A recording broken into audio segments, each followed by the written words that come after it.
Know nothing about the PS Vita? Want to know the entire history of the system in a few short minutes?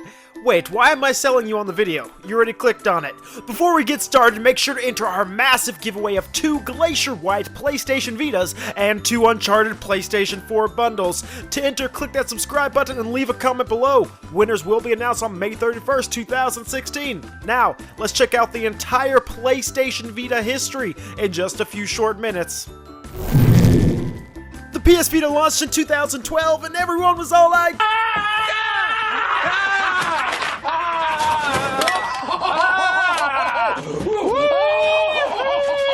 For the first time in history, PlayStation gamers would now have a system on the go that, was actually enjoyable.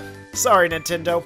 It seemed to anyone with a brain that the PlayStation Vita would be a massive success. Equipped with dual analog sticks, a touchscreen, a back touchpad, gyroscope, and more useless accessories than a teenage girl's arm, the Vita seemed to have it all. And it did have it all. In fact, the system launched to over 1.2 million systems sold worldwide. And that's just in the first month. By comparison, the Nintendo DS only sold 2.3 million in its first 12 months. So take that, Nintendo.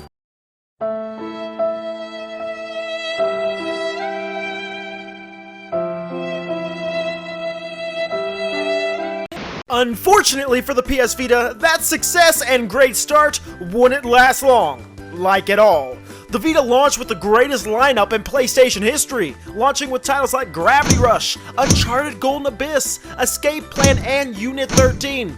The PS Vita had a greater lineup than SNL in the 90s, and that's hard to do. Well, Lottie frickin' God! Each of the launch titles themselves saw huge success as well, with titles like Uncharted Golden Abyss and Gravity Rush each selling over 500,000 copies in under a year. Initially, the PlayStation Vita was on fire. However, after 12 months, the PlayStation Vita had only sold 4 million systems worldwide, which, while higher than the DS after 12 months, still was well under Sony's projections. Despite these bad sales numbers, Sony and third-party developers still brought high-profile titles like LBP PS Vita, Persona 4 Golden, Sonic and All-Stars Racing, and Assassin's Creed Liberation to the PlayStation Vita. Some of these titles were rated higher than most PS3 games, but some were still more mediocre than a junior high girls basketball team. Still, most negativity surrounding the PlayStation Vita hadn't quite begun until the release of one high-profile title. For the first time ever, you'll have a AAA first-person multiplayer shooter in the palm of your hands with a beautiful 5-inch screen, dual analog sticks, and seamless online connectivity. I'm happy to announce Call of Duty Black Ops Declassified, and it will launch this holiday season. Highly touted and advertised as the first true handheld FPS, Declassified was expected to do extremely well. And it did do extremely well, at destroying many people's perceptions about the PlayStation Vita, and not in a good way. Declassified launched to awful reviews, so awful in fact that the title is the second lowest rated PlayStation Vita title on Metacritic, with just a 33. Never did I think I'd see something so hyped up become something so awful, until of course I saw Batman vs Superman, but that's another story. Now, Declassified still sold over 1.6 million copies, which mostly can be contributed to the name Call of Duty. With awful frame rates, horrible max, laggy multiplayer, a short campaign, and the highest price of any PlayStation Vita title, most adopters felt, well, a little like this. I'm gonna kill myself! Where did the Sony PS Vita really begin to fail, however? Black Ops Declassified is not the cause of what many consider to be the PlayStation Vita decline. Instead, Declassified was more of a symptom than a cause. The real cause of PlayStation Vita's decline boils down to one thing: Sony's laziness. Talk to anyone and show them your PlayStation Vita, 9 times out of 10, you will hear, "Oh, is that a PSP?" But why? Because Sony failed to market the system at all. And the few commercials they did have, well, they all looked like this.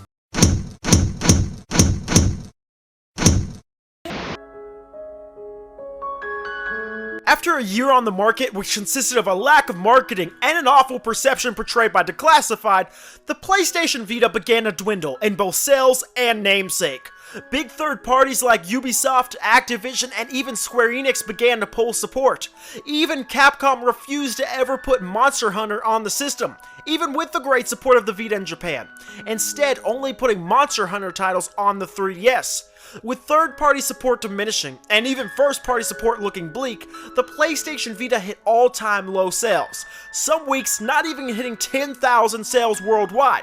This downward spiral would seemingly continue for years. Sites like the Vita Lounge and the Vita Boys, and in-Sony reps like Shahid Kamal and Gio Corsi began putting everything they could into the PlayStation Vita, in an attempt to revitalize the system.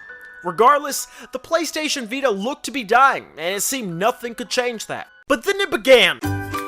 Developers who genuinely loved the PlayStation Vita began to start developing and porting indie titles to the system. Huge indies like Minecraft and Terraria, and smaller indies like Guacamelee and Fez began to pour onto the handheld. With a clear opportunity for small developers to make money, coupled with the PlayStation Vita price drop from $250 to $200, the PlayStation Vita seemed to have a new lease of life. The system store soon had become the best source available for independent games, which I'm sure left the Vita feeling a little like this. Guys, great news! I'm the new leader of the gang!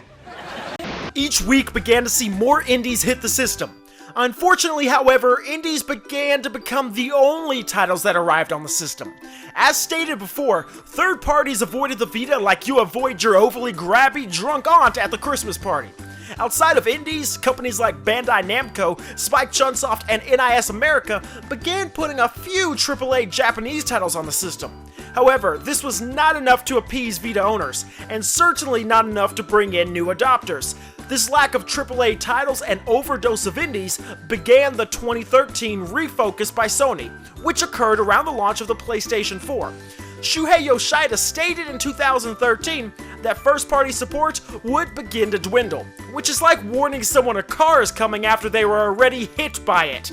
Coupled with that announcement and the launch of the PS4 came Sony's new approach, which consisted of using the Vita as a PlayStation 4 accessory.